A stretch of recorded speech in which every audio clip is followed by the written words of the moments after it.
Cases لگے ہوئے تھے.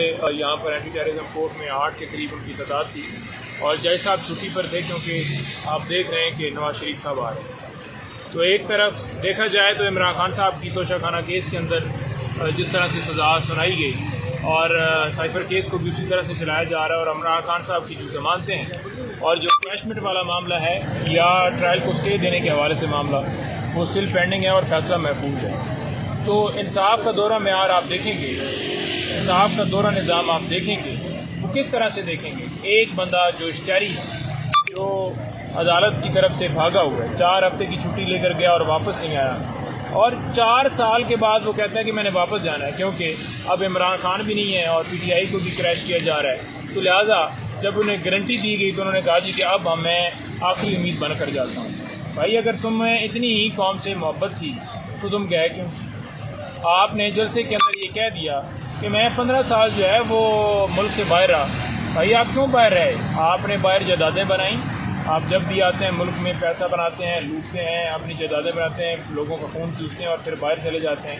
اور پھر آپ جب دیکھتے ہیں کہ آگے سے پھر جو میرا حریف ہے وہ پھر جیل کے اندر یا بالکل ماحول بن گیا ہے تو پھر آپ واپس آ جاتے ہیں اور کہتے ہیں جی کہ میں نے مری جانا ہے, سیر کرنی ہے, میں نے ادھر رہنا ہے, میرا ادھر دل کہہ رہا ہے. دیکھیں قوم, آپ ملک کے غدار ہیں, آپ نے ملک کو لوٹا ہے, آپ نے ملک کے ساتھ دھوکہ کیا ہے, آپ نے ملک کے ساتھ زیادتی کی ہے, آپ نے لوگوں کا خون چوسا ہے, آپ نے ماڈل ٹاؤن کے اندر لوگوں کو مروایا ہے, آپ نے جو ہے ہمارے اداروں کو کے بارے میں یہ بات کی ہے کہ ممبئی حملوں میں وہ ملوث تھے.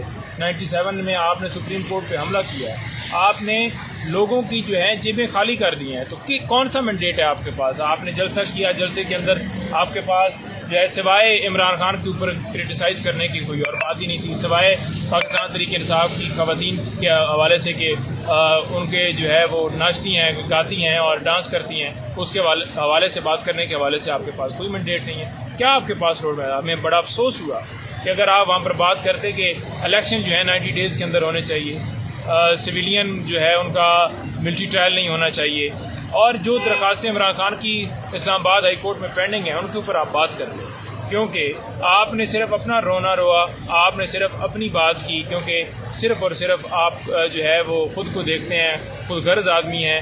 اسی طرح آپ کی بیٹی یا آپ کے بھائی, یہ پورا خاندان آپ مل کر لگے ہوئے ہیں کہ اس ملک کو کھا جائیں. کوئی سوال نہیں. سر کیا وجہ ہے اتنی سیکیورٹی, اتنے کیمراز اور باقاعدہ پراپرلی اتنا پروٹوکول دیا جا رہا ہے, حالانکہ نواز شریف صاحب کا کہنا ہے کہ میں اپنی عدالتوں کا سامنا کر رہا ہوں. کیا یہ بات سچ ثابت نہیں ہوگی کہ وہ عدالتوں میں آ گئے ہیں اب سامنا کرنے کے لیے؟ دیکھیں, سامنا کرتے ہوتے تو وہ جہاں پر جیل کاٹتے اور جیل کاٹ کے پھر باہر نکلتے, اپنی اپیل دائر کرتے, سزا ان کی سسپینڈ ہوتی تو لوگ کہتے جی کہ لیڈر ہے اس نے جیل کاٹی ہے. انہوں نے تو جیل نہیں کاٹی, وہ تو باہر گئے. میں یہ حیران ہوں کہ ان کا اسٹیٹس کیسے چینج ہو گیا جبکہ وہ عدالت سے بھاگے ہوئے ہیں, اشتہاری ہیں اور عدالت نے سزا دی ہے, اور ایک بندہ اس کو سزا ملی ہے اور وہ واپس آتا ہے. اور پہلے تو یہ بتائیں نا کہ انہیں گرفتار کیسے نہیں کیا گیا.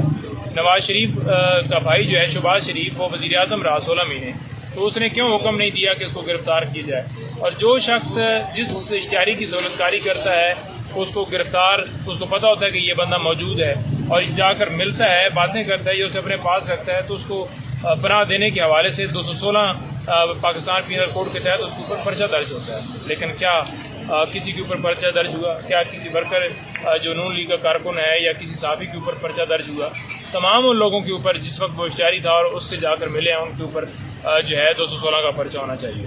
دوسرے نمبر پر آپ یہ دیکھ لیں کہ جب وہ واپس آئے تو بایو میٹرک جو ہے ان کے پیش ہوئے بغیر ہی جو ہے وہ جو ہے اٹارنی کے ذریعے جو ہے ان کی درخواست ایڈمٹ ہو جاتی ہے, اور بایو میٹرک والا عملہ جو ہے وہ اسلام آباد ہائی کورٹ پر پہنچ جاتا ہے. وہی بایو میٹرک والا جب عمران خان کو مجبور کیا جاتا تھا کہ وہ عدالت میں پیش ہوں, نوٹیفیکیشن رجسٹرار آفس نے خود نکالا ہوا ہے جس میں انہوں نے واضح طور پر لکھا ہوا ہے کہ وہ بندہ جو ہے وہ خود کورٹ کے سامنے پیش ہوگا.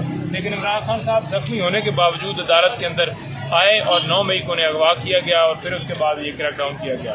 عمران خان تو قانون کی بالادستی, آئین کی بالادستی, عدالتوں کا احترام کرتے ہوئے ہر جگہ پر پیش ہوتے رہے. ایک دن میں 20 25 مقدمات میں پیش ہوتے رہے. اور یہ آپ دیکھ لیں کہ ایک سزا یافتہ بندے کو یہاں پر سیکیورٹی پروٹوکول اور آگے پیچھے گاڑیاں لگی ہوئی ہیں. یہ تو گاڑیاں اس کے ویسے اس کے پیچھے لگتی ہیں, اس کو بگاتی ہیں اور اس کو پکڑ کر لے کر جاتی. اور دیکھیں بات یہ ہے کہ عمران خان جب بھی پیش ہوا یہاں پر شیلنگ برسائی, یہاں پر لاٹھی چارج کیا گیا,